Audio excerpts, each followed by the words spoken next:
Hello बच्चों, कैसे हैं आप सब। मेरा नाम है अखिलेश और मैं आपको अपने YouTube channel in house tuitions में हार्दिक स्वागत करता हूं। चलिए, जो बच्चे नए हैं उनके लिए जैसे प्रीवियस वीडियोस की तरह एक छोटी सी इन्फॉर्मेशन कि अगर आप ये वीडियो कंबाइंड प्लेलिस्ट में से देख रहे हैं तो काइंडली ऊपर दिए हुए आई लिंक बटन में से जो इंट्रोडक्शन वीडियो है उसको ज़रूर देखिए। उस इंट्रोडक्शन वीडियोस में काफ़ी कुछ इंपॉर्टेंट चीज़ बताई गई हैं कि प्लेलिस्ट कैसे बनाए गए हैं और कंबाइंड प्लेलिस्ट और नॉर्मल प्लेलिस्ट में क्या डिफरेंसेस आपको मिलेंगी। ठीक है, आशा करता हूँ कि वीडियो देखने के बाद आपकी सारी डाउट क्लियर हो जाएंगे। अगर आपको कोई भी दिक्कत आती है उस वीडियो में तो काइंडली वहाँ पे कमेंट सेक्शन में उस डाउट को पोस्ट कीजिए, ताकि मैं आपके द्वारा या आपके क्वेश्चन जो आपके हैं, हो सकता है वो किसी और के भी क्वेश्चन हो, तो उसको मैं वहीं पे सॉल्व कर सकूँ। ठीक है, इसके अलावा बाकी चीज़ें नॉर्मल हैं, कुछ ज़्यादा टेंशन वाली बात वाले है नहीं, सब कुछ नॉर्मल है और हम जैसे पढ़ते हैं वैसे ही पढ़ेंगे।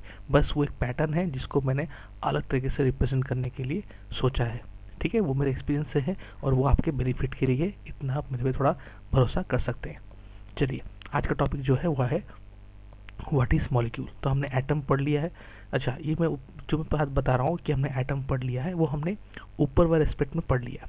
जो बच्चे कंबाइन में देख रहे हैं वो ये मत सोचिए कि हमने कुछ चीज़ें एक्स्ट्रा पढ़ ली है, या फिर जो लोग सिर्फ चैप्टर 3 के लिए पढ़ रहे हैं वो ये मत सोचिए कि हम कुछ कम पढ़ के आ रहे हैं। ऐसा कुछ नहीं है, मैं टॉपिक को एकदम लोअर लेवल से पढ़ाने की कोशिश करूँगा। ठीक है, तो जो बच्चे कंबाइन से पढ़ रहे हैं वो लिंक कर सकते हैं कि क्या क्या चीज़ें एडवांटेज हुई हैं, लेकिन जो बच्चे सिर्फ प्लेलिस्ट 3 से पढ़ रहे हैं वो प्लीज़ डिमोटिवेट मत होइए, क्योंकि ऐसा कुछ नहीं होने वाला है वीडियो में। ठीक है, आप बस नॉर्मल इसको पढ़िए। चलिए शुरू करते हैं। What is molecule. देखिए, a molecule is a generally a group of 2 और more atoms that are chemically bonded together. यानी एटम जब एक से ज़्यादा एटम जब कंबाइन कर जाते हैं तो उसे मॉलिक्यूल्स कहते हैं। इतना सिंपल है। तो यहाँ पे सिंपल इसका डेफिनेशन लिख सकते हैं हम कि combination of atoms is known as molecules. ठीक है, उसके बाद क्या लिखा है, that is tightly held together by the attractive force. किस तरह से है, अट्रैक्टिव फोर्स से टाइटली हेल्ड कर रखे उनको कोई छोड़ता नहीं है, पूरा वो क्या है, टाइटली हेल्ड है।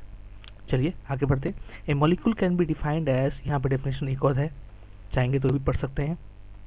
ए molecule can be defined as the smallest particle of an element और a compound that is capable of independent existence of and shows all the properties of that of the substance.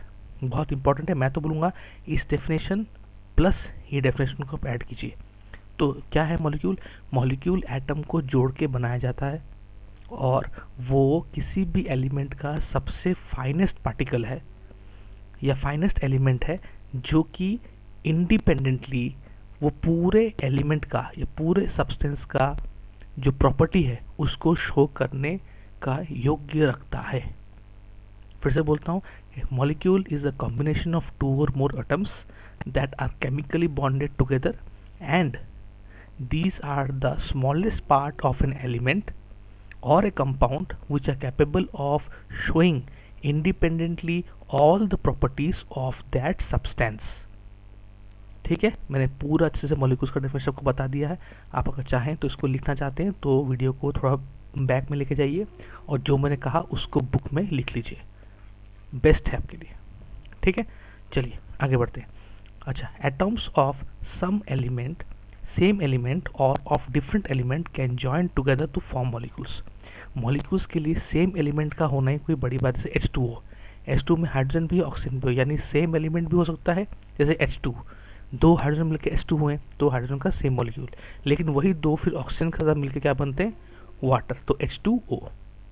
यानी same element के भी हो सकते हैं और एक से ज़्यादा एलिमेंट्स के भी हो सकते हैं। चलिए अब आता है मॉलिक्यूल्स ऑफ एलिमेंट। किसी एलिमेंट्स का मॉलिक्यूल क्या कहते हैं। The molecules of an element are constituent of same type of atom. ये है एलिमेंट का डिफरेंस।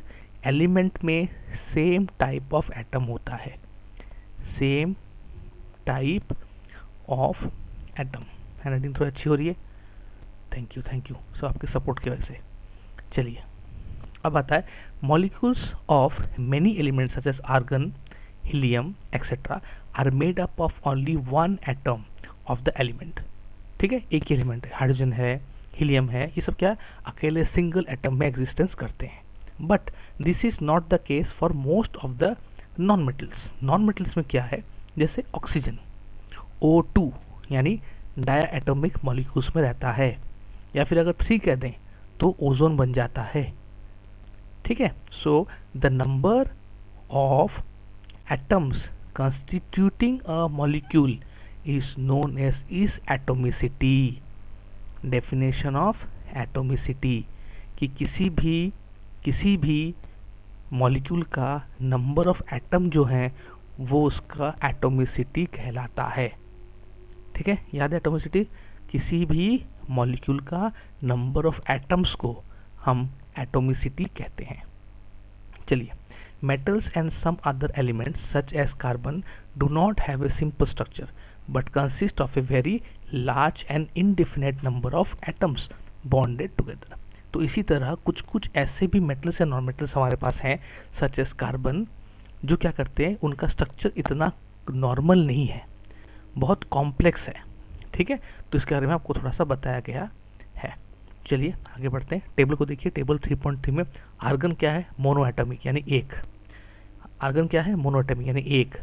हीलियम भी एक, oxygen 2, hydrogen 2 H2, nitrogen N2, chlorine 2, phosphorus 3 P3। ठीक है, P3।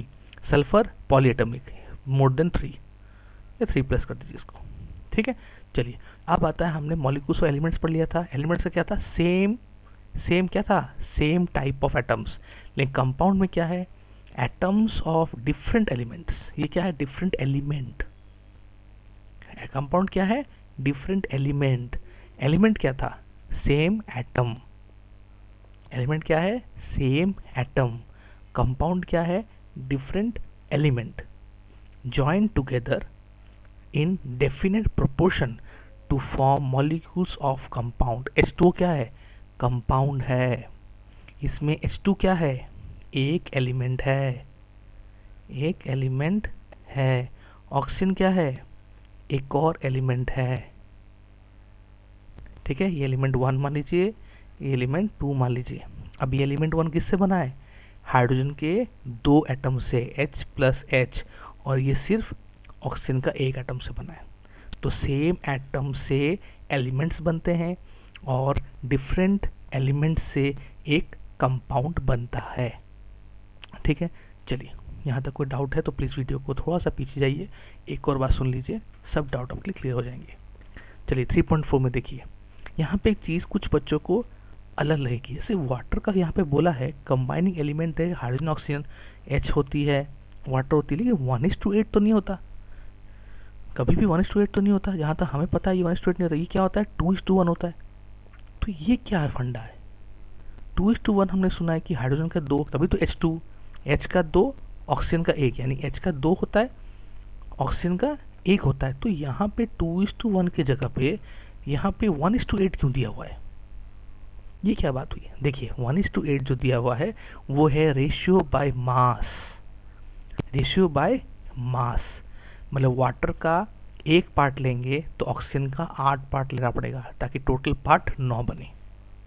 ठीक है, इसके अलावा अगर आप जो बोल रहे हैं वो ये है number of ratio by number of atoms.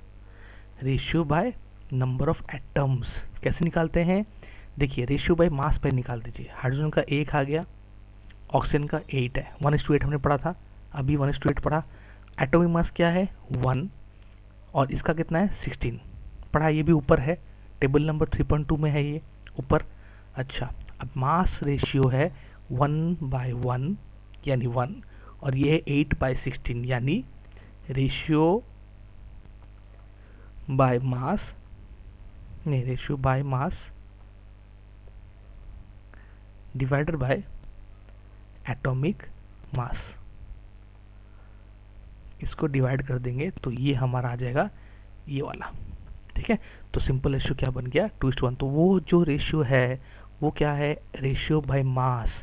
Ratio by mass को अगर हम एटॉमिक मास से डिवाइड करेंगे उसके बाद जो रेशियो बनेगा उसे हम कहते हैं ratio of number of atoms. यानी हाइड्रोजन के 2 एटम, ऑक्सीजन का 1 एटम।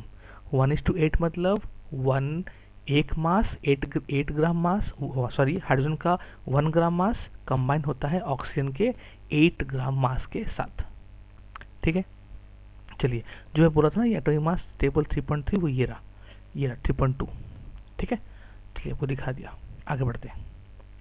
अब आता है व्हाट इज आयन। आयन क्या होता है? आयन वो चीज़ है कि जो भी हमारे कंपाउंड्स आ गए, देखिए एलिमेंट्स आ गया, एटम से मॉलिक्यूल्स बना, वही मॉलिक्यूल्स बन के क्या बनते हैं? एलिमेंट बन रहे, कि एक से ज़्यादा सेम टाइप के एटम बन के क्या बन रहे? एलिमेंट बने, डिफरेंट एलिमेंट बन के कंपाउंड बनते हैं। हर एक कंपाउंड में मास का रेशियो भी होता है और नंबर ऑफ एटम्स का भी रेशियो होता है। आप पढ़ेंगे व्हाट इज आयन। देखिए compound compost of a metal और नॉन मेटल, जहाँ पे मेटल और नॉन मेटल की बात आती है वहाँ पे सब कुछ चार्जेस कैरी करते हैं, तो this charges are known as ions. यानी कोई भी मेटल और नॉन मेटल जो चार्ज कैरी करते हैं उन्हें हम कहते हैं आयंस। अब ये आयंस क्या होते हैं? आयंस में consist of single charge atom और a group of atoms that have a net charge on it. एक एटम भी हो सकता है या एक से ज़्यादा एटम भी हो सकता है। अगर एक एटम है तो वही एक एटम का चार्ज, और अगर एक से ज़्यादा एटम है तो सबका मिला के चार्ज। इसका दो तरह के चार्ज होते हैं, एक होता है नेगेटिव चार्ज जिसे हम कहते हैं अनायन। जो नेगेटिव चार्ज होता है उसे हम कहते हैं अनायन, और जो पॉजिटिव चार्ज होता है उसे हम कहते हैं कटायन। ठीक है, कटायन इस तरह से याद रखिए, नेगेटिव एनायन, पॉजिटिव कटायन। ठीक है, मैं कैसे याद रखता हूँ? देखिए मैं आपको ट्रिक बता रहा हूँ, मेरा याद करने का तरीका। पॉजिटिव में ये साइन है ना, प्लस साइन, और कटायन में प्लस साइन है। देखिए ये रहा, देखिए अच्छे से समझाता हूँ। ये रहा आपका पॉजिटिव का साइन और ये आपका कटायन का साइन। देखिए CAION है ना, ये देखिए कटायन का T जो है वो इस तरह से होता है ना, तो ये पॉजिटिव इसके मैच कर दीजिए, कभी नहीं भूलेंगे आप। असले का ट्रिक, कटायन होता है पॉजिटिव, एनायन होता है नेगेटिव। जो बच्चों को याद आता है उनके लिए सही है, कुछ कुछ बच्चों को कन्फ्यूजन होती है तो उनके लिए है। ठीक है, बाकी आप भी इसका बेनिफिट आराम से उठा सकते हैं। ठीक है, पढ़ाई सीखने से मतलब है आप कैसे भी सीखें, आपको हमेशा याद रखना पड़ेगा कि जैसे पढ़ाई आपको समझ में आ रही है आपको वैसे लेनी है।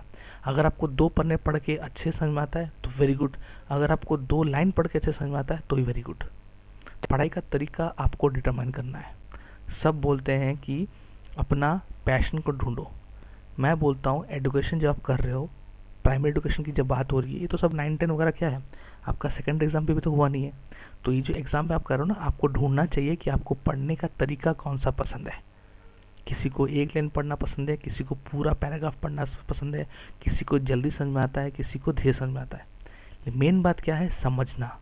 अगर आप स्लो हो तो आप किस में स्लो हो ये आपका कैरियर डिटरमाइन नहीं करेगा। हो सकता है आप स्लो हो, कोई फ़र्क नहीं पड़ता, मैं भी स्लो था, इससे कोई भी फ़र्क नहीं पड़ता। मैं आपको बोल रहा हूँ कुछ फ़र्क नहीं पड़ने वाला। ठीक है, आप स्लो हैं तो स्लो लर्नर भी अच्छा है, वो कहते हैं ना slow and steady wins the race. चलिए, तो इसका मतलब NaCl अगर देखा जाए तो यहाँ पे NaCl अगर मैं एलिमेंट ले लूँ तो हमेशा ये जो Na है वो होता है पॉजिटिव चार्ज, यानी कटायन, और Cl जो होता है वो है नेगेटिव चार्ज। ये रहा Na पॉजिटिव और कटायन या क्लोरीन नेगेटिव या फिर एनायन। अब ये बोल रहा है a group of atoms carrying a charge is known as polyatomic ion. अगर ग्रुप ऑफ एटम कोई चार्ज लेके जा रहे हैं उन्हें हम कहते हैं पॉली एटोमिक आयन। एक और इम्पॉर्टेंट आ गया, बहुत सारे डेफिनेशन हमने पढ़ा है। ठीक है, एलिमेंट्स के मॉलिक्यूल्स ऑफ एलिमेंट क्या होता है, मॉलिक्यूल्स ऑफ कंपाउंड क्या होता है, दोनों में डिफरेंस क्या है, याद है ना, वेरी गुड। मॉलिक्यूल्स क्या है, आयंस क्या है, ठीक है, एटोमिसिटी क्या है, ठीक है। उसके बाद हमने नंबर और ratio of number of atoms पढ़ा है, फिर ratio of number by the mass पढ़ा है, और अभी हमने पॉली एटॉमिक आयन भी पढ़ लिया, यानी ग्रुप ऑफ एटम मिला के आयन का जो चार्ज डिटरमाइन करते हैं उसे कहते हैं पॉली एटॉमिक। पॉली मतलब एक से ज़्यादा एटम का आयन, पॉली एटॉमिक आयन। देखिए आयन का कुछ यहाँ पे दे रखा है, आयनिक कंपाउंड का, कैल्शियम ऑक्साइड का, CaO, ये सब क्या है, मास में है, इसलिए 5:2 है। ठीक है, निकालने का तरीका वही है। अगर आप चाहेंगे कि इसका, अगर आपको ये निकालना है कैल्शियम ऑक्साइड का, मान लीजिए आपको निकालना है क्या, ratio by number of atoms, तो 5/2 है, तो 5 किसका है, कैल्शियम का है, और ऑक्सीजन का 2 है। और आपको फिर निकालना पड़ेगा एटॉमिक मास कितना है कैल्शियम का, तो 5 को एटॉमिक मास ऑफ कैल्शियम से डिवाइड कीजिए। अच्छा, ऑक्सीजन का 2 यहाँ पे मास है, उसके साथ एटॉमिक मास को डिवाइड कीजिए ऑक्सीजन का, करने के बाद आपको जो मिलेगा वो होगा सिंपल रेशियो। सिंपल कॉन्सेप्ट है, ठीक है। तो यहीं तक रहने देते हैं, केमिकल फॉर्मूला हम पढ़ेंगे जहाँ पे बहुत इंटरेस्टिंग चीज़ें हम पढ़ने वाले हैं, ठीक है। इससे पहले कि वीडियो को मैं ख़त्म करूँ, कुछ इंपॉर्टेंट चीज़ें आपको बताना चाहता हूँ। आशा करता हूँ कि जिस तरह से मैं पढ़ा रहा हूँ उसको आपको बहुत ज़्यादा बेनिफिटें मिल रही हैं। अगर आपको नहीं मिल रही हैं तो प्लीज़ मुझे बताइए, आप जैसे पढ़ने चाहेंगे मैं आपको वैसे पढ़ाऊँगा। मेरा कोशिश होता है कि मैं चीज़ों को, जो चीज़ इंपॉर्टेंट है उनको थोड़ा सा हाईलाइट करके पढ़ाऊँ। इसलिए मैं पेन का यूज़ करके आपको जो चीज़ इंपॉर्टेंट है उसको एरो वगैरह समझाता हूँ। कोई अगर मेरे इसी PDF को ऐसे देख लेगा तो उसको कुछ समझ में नहीं आएगा, क्योंकि जब मैं एरो करता हूँ तब मैं साथ साथ में बोलता भी हूँ, तो इसलिए आपको दिक्कत पैदा नहीं होगी, ठीक है। तो ये चीज़ें होंगी। दूसरी बात, आज जो मैंने पढ़ाया उसमें कुछ चीज़ें कॉम्प्लेक्स मुझे लगी, कुछ बच्चों को लगेंगे कि मॉलिक्यूल्स तो ठीक है, लेकिन ये मॉलिक्यूल्स ऑफ एटम्स और मॉलिक्यूल्स ऑफ एलिमेंट्स क्या होते हैं, और मॉलिक्यूल्स ऑफ कंपाउंड्स क्या होते हैं। याद रखिए, हम कंपाउंड को लेके काम करते हैं जिसके अंदर क्या होते हैं, डिफरेंट एलिमेंट्स होते हैं, और डिफरेंट एलिमेंट्स क्या होते हैं, सेम टाइप के एटम्स से बने होते हैं, ठीक है। ये उसका पूरा परफेक्ट एग्जाम्पल था। ये वाला पार्ट को एक बार देखिएगा, आपको बहुत कुछ से समझ में आएगा, ठीक है। ये पार्ट मैंने इंपॉर्टेंट मार्क कर दिया आपके समझने के लिए, ताकि आपको डिफरेंस समझ में आया। एनायन पैटर्न का एक ट्रिक आपको पसंद आ गया तो वेरी गुड। हमने रेशियो बाय मास देखा, हमने ratio by number of atom देखा, हमने एटोमिसिटी देखा, हमने और क्या देखा, हम डायटोमिक मॉलिक्यूल्स क्या होता है, पॉलीएटॉमिक मॉलिक्यूल्स क्या होता है, एटोमिसिटी क्या होता है, हमने सब पढ़ा। और इस तरह से हमने आज के टॉपिक को अपनी ग्रिप में लिया। तुरंत जाइए, बुक खोलिए, आराम से मार्किंग कीजिए, पढ़िए, और जो आपने सुना उसको वहाँ पे अंडरलाइन कीजिए, नोट्स कीजिए। देखिए, मैं कोशिश करता हूँ कि इंटरेक्टिव बना सकूँ, जैसे आपको लगे कि मैं आपके सामने बैठा हूँ, ठीक है। तो इस तरह चीज़ों को पढ़िए। मैं कोशिश करता हूँ जैसे मैं अपने बच्चों को पढ़ाता हूँ पूरा वैसे आपको पढ़ाने के लिए, ठीक है। इसमें मैं कोई भी चीज़ें डिफरेंस करना नहीं चाहता, ठीक है। चलिए और कुछ ज़्यादा बात नहीं करेंगे, आगे करेंगे। हाँ, आपको एक चीज़ लग सकता है कि कुछ वीडियोस फास्ट हो रही हैं, कुछ वीडियोस लो हो रही हैं, तो बेटा एक चीज़ याद रखिए, फास्ट और लो के बीच में ये डिफरेंस है। जिस टॉपिक में बच्चे को कन्फ्यूजन होती है, मैं उसको प्रेफर करता हूँ थोड़ा स्लो पढ़ाने में, क्योंकि ताकि बच्चे के अंदर एक एक वर्ड का मतलब घुसे। और इसलिए मैं चीज़ों को रिपीट भी करता हूँ, लेकिन जो चीज़ें मैं जोर से बोलता हूँ या थोड़ा फास्ट बोलता हूँ वो फास्ट कैप्चर कर सकते हैं बच्चे।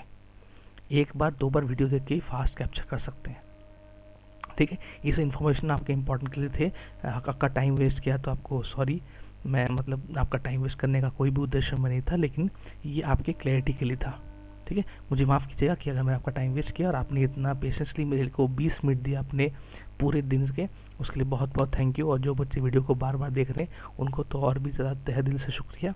लेकिन प्लीज़ आप मेरी वीडियो को सपोर्ट कीजिए, लाइक कीजिए, दोस्तों के साथ भरपूर शेयर कीजिए और कमेंट कीजिए अगर आपको कोई भी डाउट आता है।